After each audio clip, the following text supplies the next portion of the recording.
welcome back to Cover 2 Credits! Today, we're going to be talking about, today is Friday, new Netflix show, new Marvel Universe. Out today. We filmed previous to this coming out. Jessica Jones. And I didn't really know what to expect. It's a character that a lot of people don't know a lot about. Originally on the comic book Alias, and then they changed the name of the comic book when the show Alias started, no connection. So now they went to a Jessica Jones. I don't know if there is a current comic or not. If not, there probably will be soon. Probably. Especially if this catches on as well as Daredevil did. Because Daredevil was ranked extremely well. Yes. To me, this show isn't quite as good as Daredevil was. To me, it's just a lot different. I don't like it quite as much, but I thought Daredevil was one of the best shows I've ever seen. I agree. Daredevil was very, very good. I think this is definitely good. Yeah. I don't think it's quite as good. I like this quite a bit. But it's definitely good enough to warrant a watch, in my opinion, especially with a lot of the crap they push nowadays. It's good. You should watch it. It's not great, but it is definitely good. And it could be great depending on what happens down the line. We only watched 2-3 episodes. I have to say this, though. Other than maybe Kingpin, best villain that Marvel's had. I don't know. He's had like 2 words. I'm saying ability, fear, and casting together. Yeah, but like I said, I thought Kingpin as a villain was definitely... That's what I'm saying. Other than Kingpin. Kingpin was excellent. Kingpin was great. I agree. Vincent D'Onofrio did amazing. He was awesome. He was on Heath Ledger level to me. It's different, but I agree. Anyway, point being that the show is different. Now, Stare came in telling me that this show is going to be really, really dark. And that so far it hasn't been that dark. It's been dark, but it hasn't been that dark. Some of the things that go on, though. Now, they hint at... See, this is part of... It's interesting, because you see, you take a villain, right, who can control people's minds. It's a common power. People have it in a lot of comic books, and it's especially the younger children's comic books. Mind control powers are... An easy trope. It's an easy trope, and it makes for interesting villains, but you never really get the impact that something like that has. Now you've got a dark evil villain whom they are playing up this guy's a super creeper, this guy's a crazy pervert, this guy makes people do things and want to do things, and it really goes into what that would actually do to a person's life. And you have to admit, this isn't normal mind control. To where that's another huge part. This isn't necessarily where I'm going to look at you and you're automatically going to think the same way I do and do the thing I want. It's I'm going to look at you and tell you to do something and instantly make you want to only do that thing. No matter what it is. Yeah. You will continue doing it until it's done. So that's what you're meaning by that's going to weigh on you a lot different when something is finished. Yeah, exactly. And where in this show really explores the aspect of what does that do to a life of someone like this girl who this guy made kill both of her parents, and or at one point stand in one place and jump up and down for hours.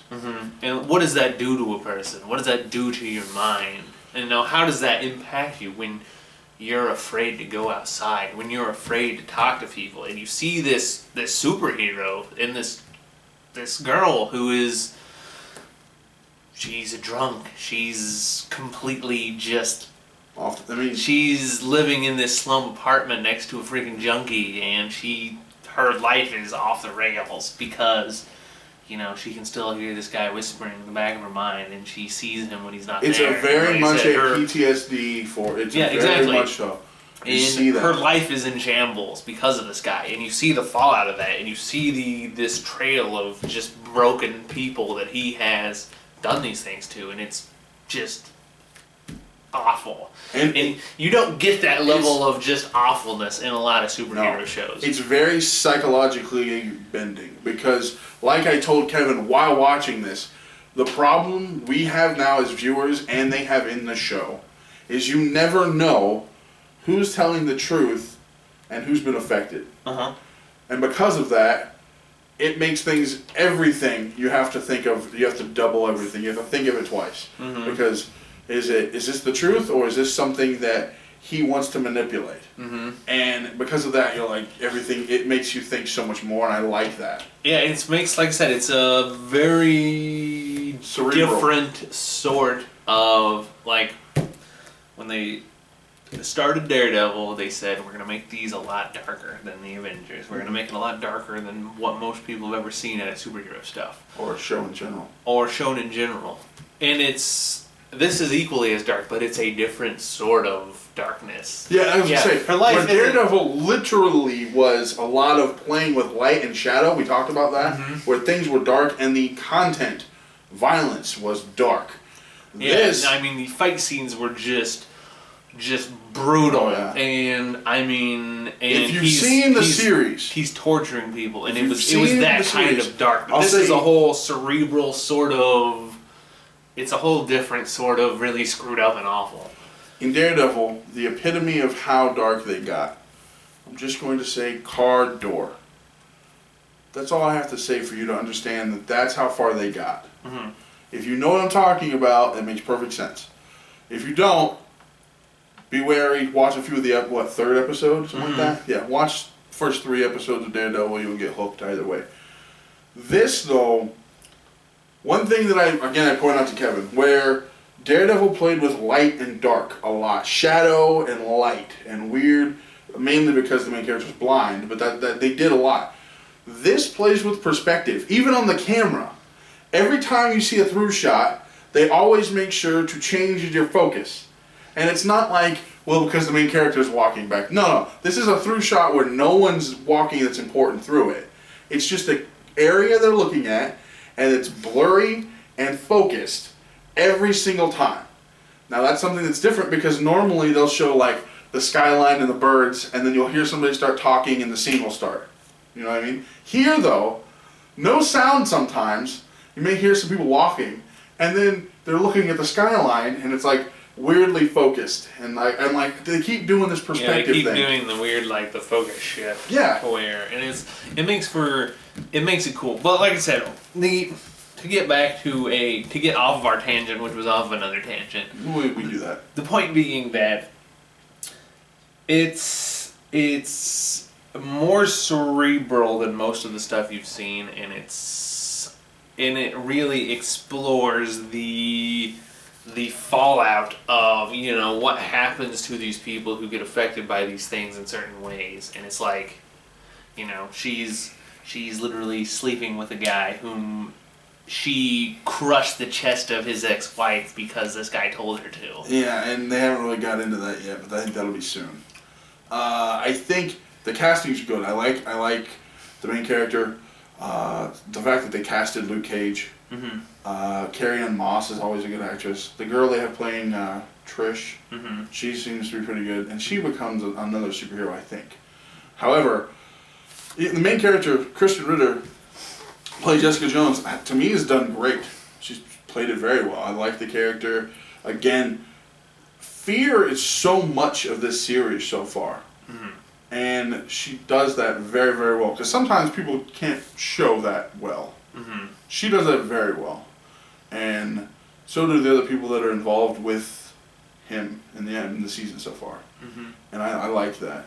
And to me, I would definitely recommend watching it. It's like Daredevil, as of today, the 20th, that's when we filmed, all the seasons out. All of them. How many did you look? I think you looked earlier. 14? I think it's 13. 13 episodes, all roughly around an hour.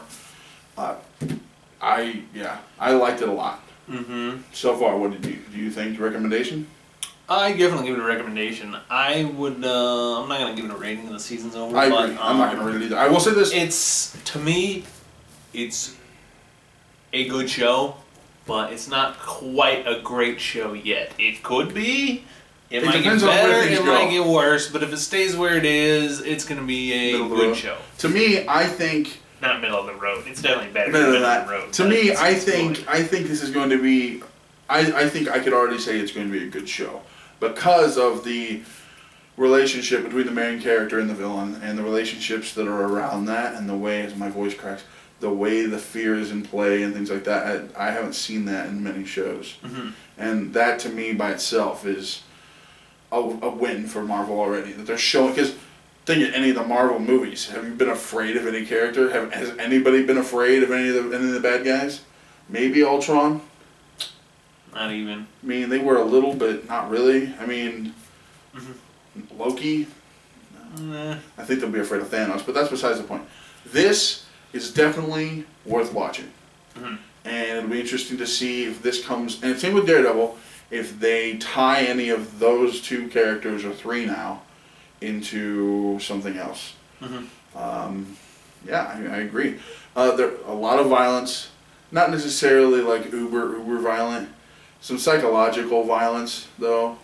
Yeah, like I said, this show is definitely less at least so far. Could Yeah. change, obviously. There but are some fighting. I know you're gonna say less there's fighting. some fighting, but not as much as there was at Daredevil. No. I mean, that freaking the hallway? scene in the Yeah. hallway with the Russian dudes. That was Some of the the best best things. fight scene I've ever seen in anything ever. Yeah, As far as I'm concerned, that was the best fight scene I've ever seen in it any was show. pretty awesome. It One was long- it one was shot. top tier. Yeah. But it's nothing on that level. You know, she beats up someone every once in a while, but It is very psychological though. it's very psychological. And I mean, and I think that could be problems for some people, because I think that some people aren't going to want to deal with that. Well, it's not your average superhero just beat 'em up stuff, and I'm sure you'll get more of that when they go into Luke Cage and go into Iron Fist. You're gonna get a lot more people beating up people. And the second season of Daredevil, which is coming out. I think the next year.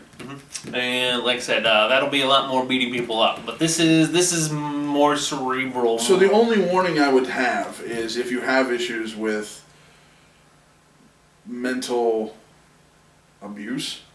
I Where like guess. some people just don't like seeing that kind of stuff. I Yeah, can and understand this is- that. this This is is- something where you're not gonna, you may not like that. You can watch it, but be ready that that's something that does happen. Where A lot. PTSD is a very real thing in this show, kind of to anybody that's involved with that guy.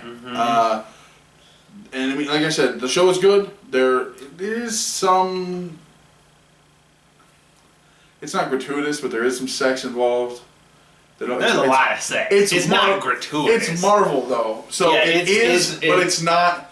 I mean, It's yeah. It's It not. is, It's yeah. not like it's yeah. Just yeah. it's not exploitive, but it is sex. It's definitely sex. It's not like